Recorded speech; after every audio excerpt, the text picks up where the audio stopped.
Hi students, இப்போ நம்ம பார்க்கக்கூடிய ஒரு முக்கியமான டாபிக் Wheatstone's bridge. ஸோ ஒரு very important question அப்படின்னு சொல்லலாம். ஆக்சுவலாக வந்து நம்ம Kirchhoff's laws படிச்சிருப்போம் இல்லையா? Kirchhoff's rules. First rule is nothing but current rule அப்படின்னு சொல்லுவோம் or junction rule. Second ruleங்கிறது வந்து voltage rule or loop rule அப்படின்னு சொல்லுவோம். ஓகே, ஸோ இந்த Kirchhoff's ரூல்ஸோட ஒரு அப்ளிகேஷன் அப்படின்னு சொல்லலாம். என்ன அப்படின்னா Wheatstone's bridge.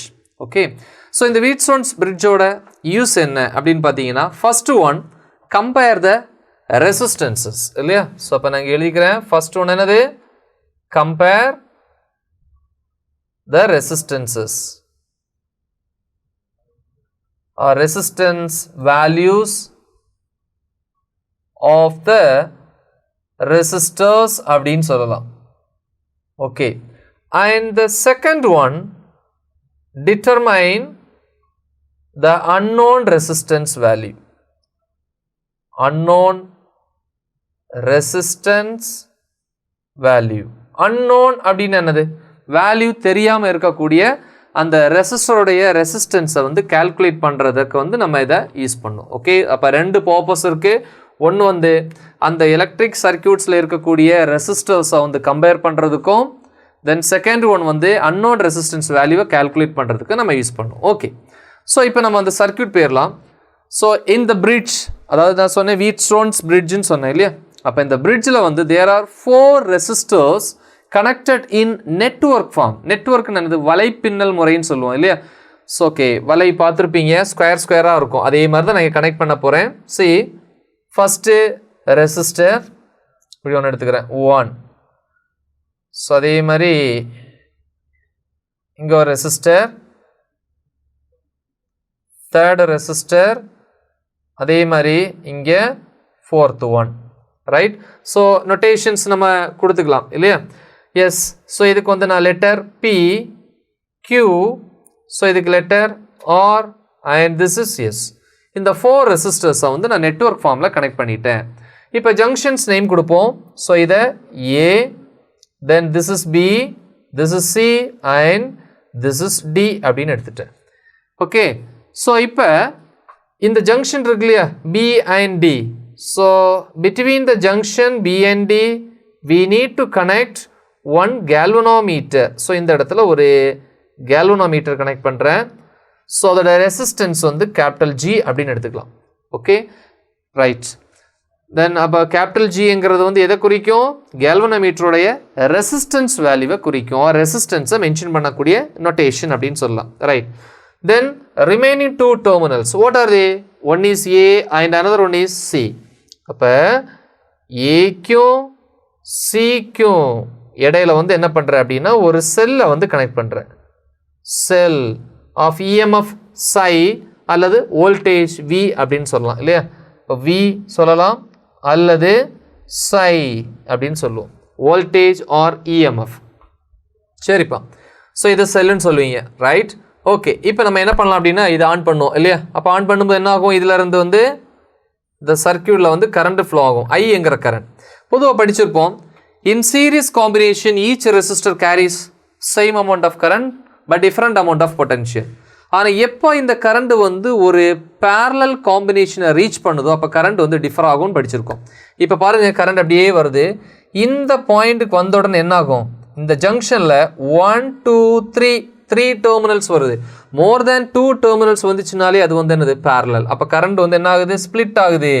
அப்போ இங்கே ஸ்ப்ளிட் ஆகும்போது இங்கே கரண்ட்டு I1, ஸோ இங்கே I2 ஸ்ப்ளிட் ஆயிடுச்சு. தென் இந்த ஆட் I1னாலே ஆட் நம்பர் தானே, கரெக்டாக? ஸோ இந்த I1 அப்படியே வருது. இந்த ஏரியா ஃபுல்லாக சீரீஸ்.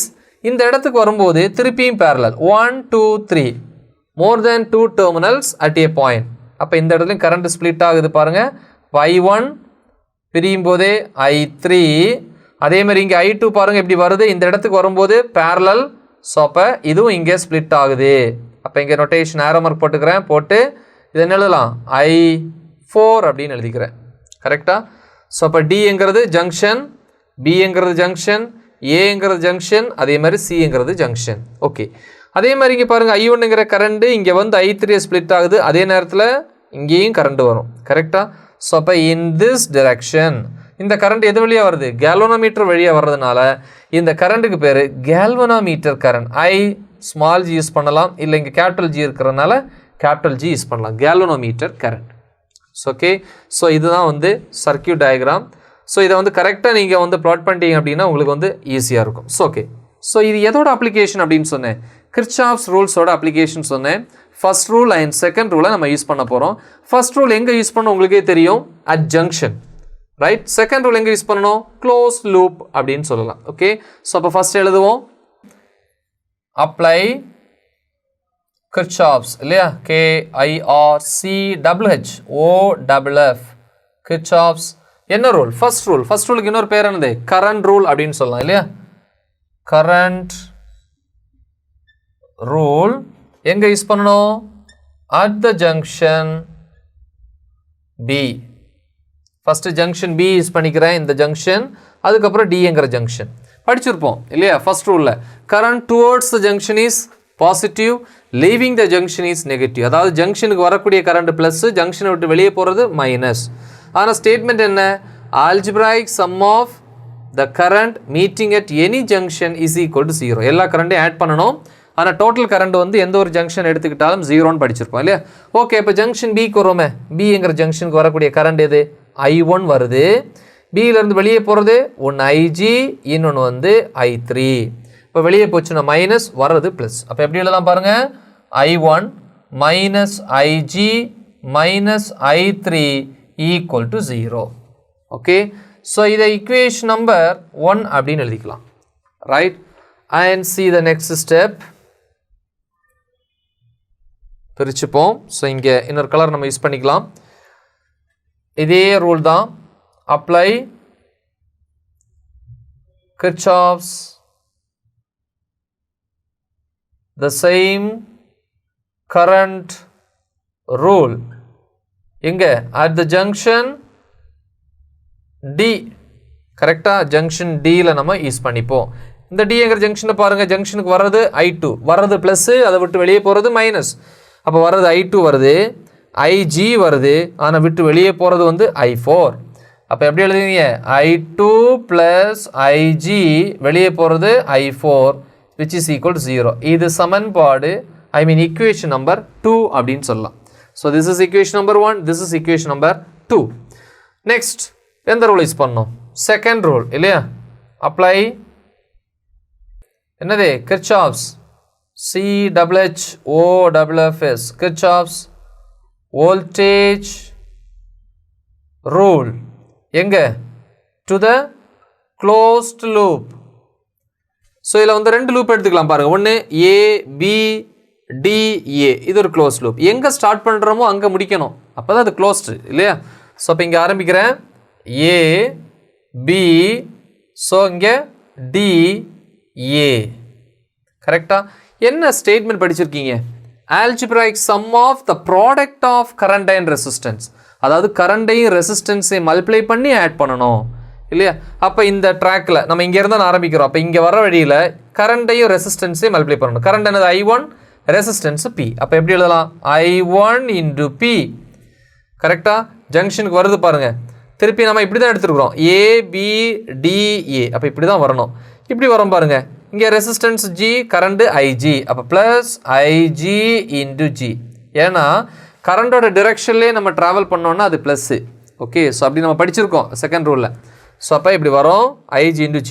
அடுத்து இங்கே வந்துட்டு இப்படி போகிறோம். இப்படி போகும்போது பாருங்கள், நாம் போகிறது இப்படி, ஆனால் கரண்டோட டைரக்ஷன் அதுக்கு ஆப்போசிட்டில் இருக்குது. அப்போ minus I2 into R, I2 into R, which is equal to என்ன சொல்லியிருப்போம்? algebraic sum of the EMFs of the cells.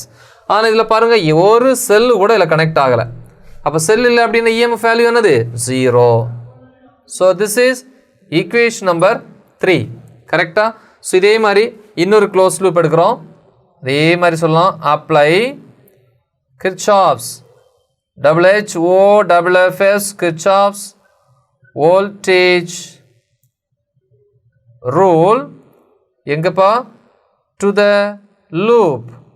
எப்படி எடுத்துக்கலாம்? ABCDA இப்படி எடுத்துக்கலாம். இப்படி எடுக்கும்போது சென்டரில் வரக்கூடியது நம்ம என்ன பண்ண மாட்டோம்? கன்சிடர் பண்ண மாட்டோம் இல்லையா? ABCDA ABCDA. இதே தான். இதை மல்டிப்ளை பண்ணணும், கரண்ட்டையும் ரெசிஸ்டன்ஸையும் மல்டிப்ளை பண்ணணும். I1 into P அடுத்து இப்படி வரும், ப்ளஸ் I3 into Q திருப்பி இப்படி வரும். ஆனால் நம்ம வரக்கூடிய டைரெக்ஷனும் கரண்டோட டைரெக்ஷனும் ஆப்போசிட். அப்போ மைனஸ் கரண்ட் இங்கே என்னது I4 into S, திருப்பி நம்ம இப்படி வரோம், ஆனால் ஆப்போசிட் டைரெக்ஷனில் கரண்ட் இருக்குது. So minus I2 into R equal to algebraic sum of the EMFs in that closed path. ஆனால் இந்த க்ளோஸ்ட் பாத்தில் ஒரு செல்லு கூட கிடையாது. ஸோ அப்போ EMF value algebraic sum of the EMF 0.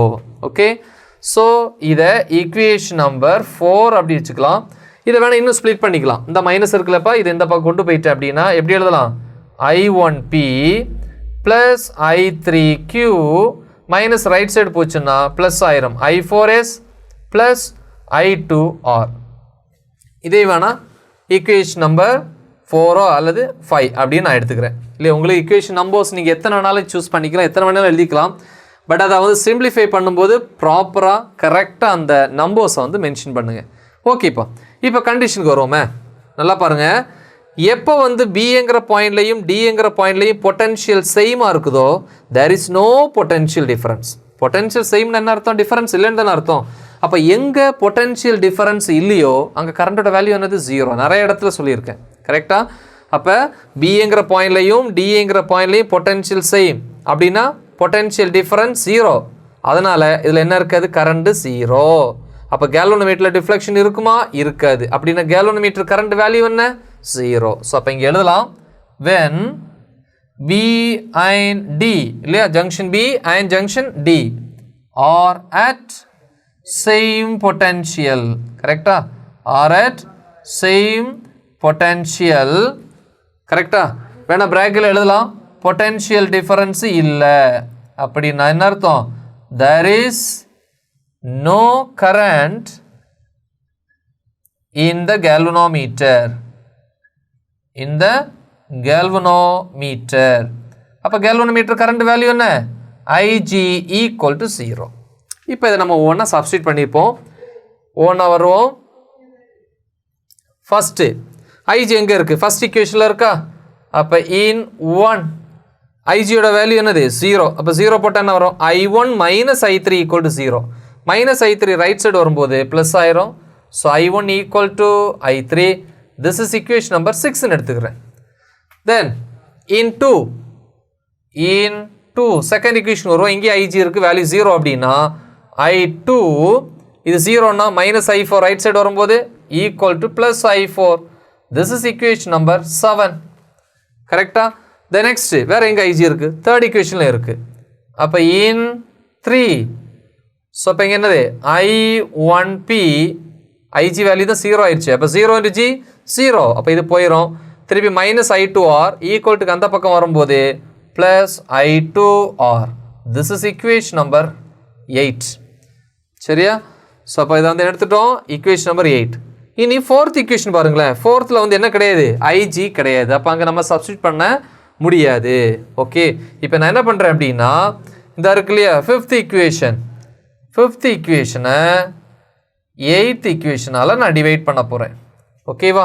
அப்போ ஃபிஃப்த் ஈக்குவேஷனுடைய லெஃப்ட் சைடு பாருங்கள், I1P ப்ளஸ் I3Q, கரெக்டாக. அதே மாதிரி எயித் ஈக்குவேஷனில் வந்து லெஃப்ட் ஹேண்ட் சைடில் வந்து I1P which is equal to right hand சைடே டிவைட் பண்ணுவோம். ஃபிஃப்த் ஈக்குவேஷனில் ரைட் ஹேண்ட் சைடில் வந்து பார்த்தீங்கன்னா I4S plus I2R divided by eighth equation right hand சைடில் வந்து I2R. ஸோ இப்போ வந்து பார்த்தீங்க அப்படின்னா இதை டிவைட் பண்ணணும் அப்படின்னா ஸோ நியூமரேட்டரில் வந்து பார்த்தீங்கன்னா இங்கே I1 இருக்குது, I3 பிளேஸில் I1 இருந்து நமக்கு ஈஸியாக இருக்கும், காமனாக எடுத்துக்கலாம். ஸோ அதுக்காக நான் என்ன பண்ணுறேன் அப்படின்னா sixth equation, seventh equation, so இது ரெண்டே நம்ம என்ன பண்ணலாம் அப்படின்னா யூட்டிலைஸ் பண்ணலாம். அதே மாதிரி வந்து எயித்தே நம்ம யூட்டிலைஸ் பண்ணிக்கலாம். ரைட், இங்கே பாருங்கள் I3க்கு பதிலாக I1 சப்ஸ்டியூட் பண்ணலாம். ஏன்னா I1 I3 ஈக்குவல். ஸோ அப்போ in place of I3 we can use what, I1. அதே மாதிரி I4க்கு பதிலாக I2 யூஸ் பண்ணலாம், இல்லைனா I2க்கு பதிலாக I4 யூஸ் பண்ணலாம். ஸோ அதே மாதிரி I2Rக்கு பதிலாக I1P, அதர்வைஸ் I1Bக்கு பதிலாக I2R யூஸ் பண்ணலாம்.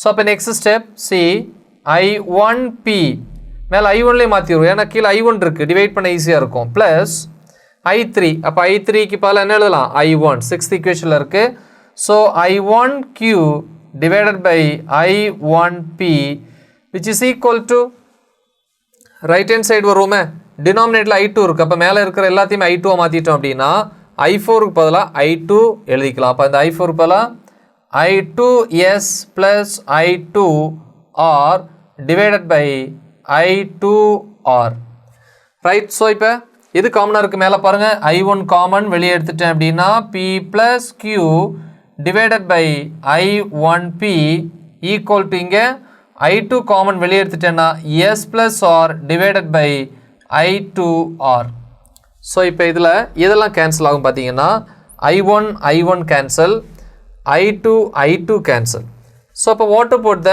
நெக்ஸ்ட் ஸ்டெப் ஸோ இங்கே எழுதிப்போம் இல்லையா நியூமரேட்டரில் என்ன இருக்குது P plus Q divided by denominatorல P இருக்குது is equal to இங்கே ரைட் ஹேண்ட் சைடில் S plus R denominatorல வந்து R இருக்குது கரெக்டாக ஸோ இப்போ இதை வந்து நம்ம ஸ்ப்ளிட் பண்ணுவோம் எப்படி ஸ்ப்ளிட் பண்ணுவீங்க P by P plus Q by P is equal to இங்கே S by R plus R by R so இப்போ P கேன்சல் ஒன்று இல்லையா அதே மாதிரி R கேன்சல் இந்த ஒன்றும் கேன்சல் ஆயிரும் கரெக்டாக ஸோ இதுவும் போயிடும் ரைட் ஸோ ஓகே அப்போ PP கேன்சல் ஆயிருச்சு RR கேன்சல் ஆயிருச்சு இப்போ நம்ம என்ன எழுதலாம் Q by P is equal to S by R so அப்படி தலைகளாக எழுதணும் அப்படின்னா P by Q is equal to R by S so இதுதான் இந்த பிரிட்ஜ் பேலன்ஸுக்கான கண்டிஷன் கரெக்டாக அப்போ என்ன பண்ணலாம்